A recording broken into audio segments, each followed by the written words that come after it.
Ano ang dahilan bakit ayaw ng iba bumili sa ahente? Mas mura nga ng piso. Siyempre, yan ang tatalakayin natin mga kasari. Kung gusto mo ang ganitong usapan, huwag ka nang mahiya. Mag-subscribe ka na sa Tenderang Taga Palawan. Ako ay Palawenya.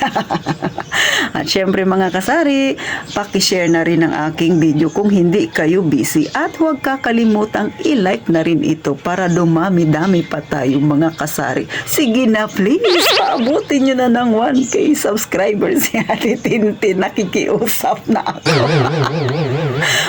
At eto na, umpisa na natin ang real talk natin. Chismisan, isa ka ba sa mga may tindahan na ayaw mong umorder sa ahente? Bakit? Siyempre, meron kang rason. At yan ang tatalakayin natin. Alam ko, masasapul ka dito. Una mga kasari, kaya ayaw ng iba na umorder kay ahente. Yung pag-order kasi kay ahente, pero hindi ko nila lahat. Pauna lang, hindi ko nila lahat na yung ahente dito ay kagaya din dyan sa inyo. Pero may mga ahente na hindi ka pwedeng mag-order ng paisa-isa. Karamihan ay half dozen yung pinakamababa nila, pataas. Yun yung pwede mong orderin. So, syempre, kung nagsisimula ka pa lang ng pagtitindahan, ay hindi mo pa yun afford. Lalo na kung maliit pa ang iyong puhunan kasi maramihan talaga. Pero, meron din namang mga ahente na pwede kang bumili ng paisa-isa. So, ganyang klase ang meron ako dito na ahente. Yung maramihan na ahente at syempre, yung ahente na pwede kang bumili ng paisa-isa. Which is nakakatulong naman ng malaki mga kasari. Next, syempre, ay ito yung minsan nagiging problema ng isang ahente at saka ng isang tindera, yung VAT na yan, yung value added tax. Kasi ito si ahente, yung kanilang value added tax hindi pa pala nakasama doon sa item. So paano kung si tindera hindi marunong mag-compute, hassle masyado mga kasari, at nangyayari yan kasi nga yung ahente na nakakwentuhan ko ay siya yung nagsabi sa akin na tumigil na raw yung ibang mga tindahan na umorder sa kanya kasi inaway daw siya. Bakit daw sa mga tindera pa o sa tindahan pa, sa kanila daw pinapasa yung VAT yung 12%, which is hindi masyado naintindihan ni tindera na dapat pagka pinasa sa kanya ni ahente yung 12% VAT, ipapasa niya rin yan doon sa kanyang customer. Kaya nga, pagka nag-order ka kay ahente at yung kanilang VAT ay hindi pa nakasama, so magdadagdag ka ng 12%. O, pagka nagdagdag ka, saka ka palang pwedeng magpresyo. Pero yung iba kasi mga kasari ay hindi sila ganun kagaling pagdating sa ganyang computation. Kaya sa lahat ng mga bago pa lang sa pagtitindahan na hindi pa kabisado yung ganito mga kasari, ay ganyan po yung nagiging problema. Pero pwede namang pag-aralan. Kaya lang medyo matrabaho. Paano kung ang dami-daming item yung in-order mo dun sa ahente tapos yung style nila ay yung ganun na magdagdag ka pa ng 12% VAT. So napapagod ka na ngang mag-check, mag-plus-plus ka pa ng 12% VAT na yan. Kaya ayaw nila, di ba? Tama naman, may punto rin naman si tindera mga kasari. At yung iba talaga mga kasari, ito hindi po lahat ng nagtitindahan ay marunong sa mga 12% na yan, na VAT na yan, na mag-add pa sila. Hindi po lahat. Ulit, hindi ko nila lahat. Lalo na yung medyo hindi naman ganun po na napag-aralan sa school kasi nga hindi naman talaga yan tinuturo yung 12%. Hindi ko lang alam sa ngayon pero kasi ako natutunan ko yan nung nagtrabaho na ako kasi gumagawa kami ng resibo, mga kasari. Pero syempre bagamat nga ay tinuturo na yan, pero hindi po lahat ng nagtitindahan ay kabisado yung ganyan na yan na pasikot-sikot na 12% VAT. Kaya nagagalit siya minsan kay ahente. Inaaway niya si ahente.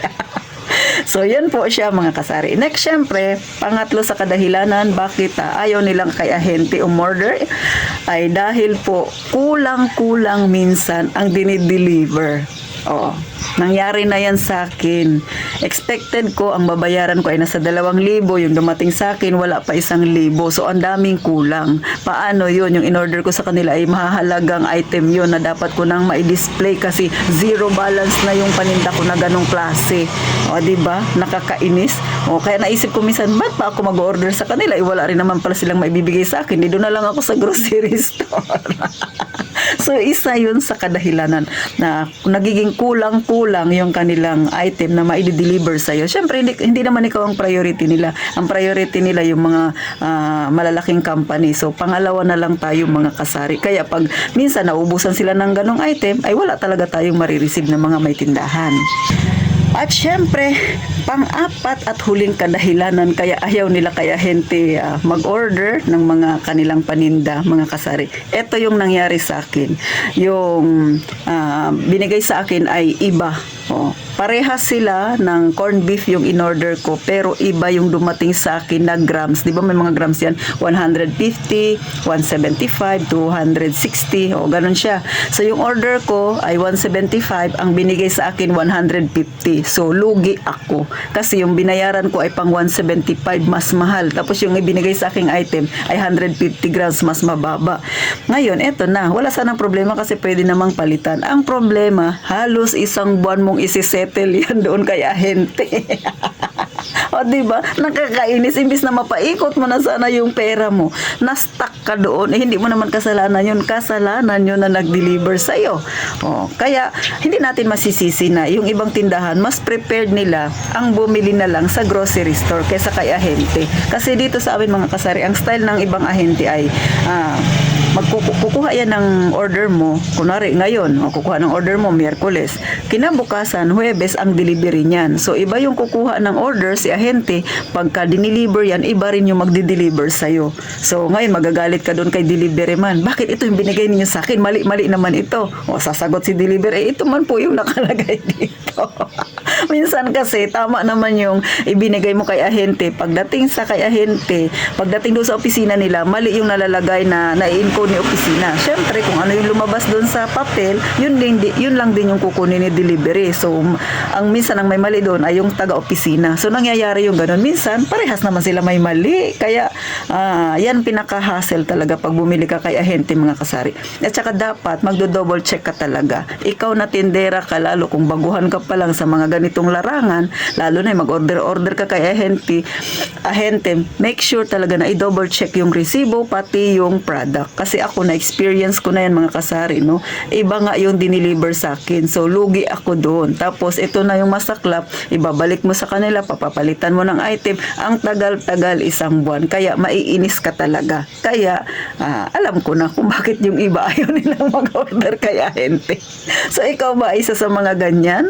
Huwag ka mag-alala. Marami kayo niyan na ayaw mag-order kay ahente. Pero ako mga kasari, ay nag-order pa rin ako. Kadalasan ang in-order ko naman yung mga chichirya. Yung ibang items na alam ko na mahihirapan ako ay sa grocery store ko na lang binibili para hindi ako masyado mahassle. So hanggang dito na lang si Ate Tintin. Nire-real talk ko lang yan yung mga pinagdadaanan ng ibang sisi natin. Bakit? Ayaw nila talaga kay ahente umorder. Pauna lang hindi ko sinasabi na lahat ng ahente ay ganyan. Na yung ahente namin dito ay ganyan din sa inyo. Pero syempre, ito yung experience ko. Kaya na-i-share ko sa inyo. Kaya careful, lalo na mag-double checking kayo sa inyong resibo at sa inyong item, sa inyong paninda. So, paano mga kasari? Gaya nga ng palagi kong sinasabi, huwag kalimutang mag-subscribe sa akin, pakishare na rin ang aking video. At syempre, mag-iingat tayong palagi, mga kasari.